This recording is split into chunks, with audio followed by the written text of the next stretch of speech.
Each one of them said, unknown to the others, God has spoken to me that we should spend the rest of our lives and ministry together.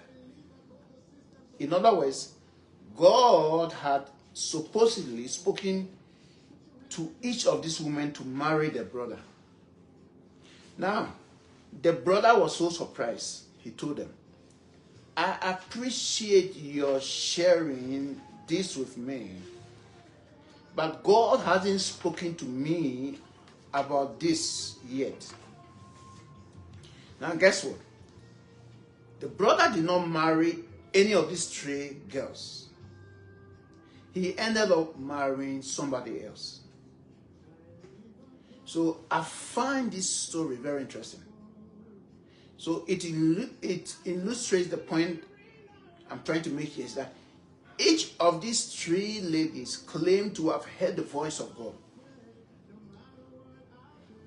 But just as we said, all these 12 voices, possibility, anytime you claim to have heard the voice of God, all these 12 other voices might have been present.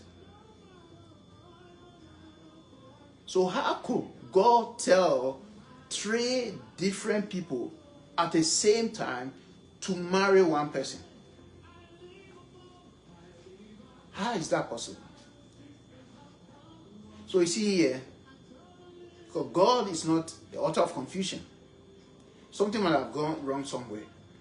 Either one was operating from her own will, the voice of her will. One might have operating from the voice of the flesh, or one might have operating from what, circumstances or peer pressure. So you see, all three of them said, God said we should marry you. But the brother ended up marrying somebody else. God cannot tell one man to marry three ladies. So that's why we have to be very careful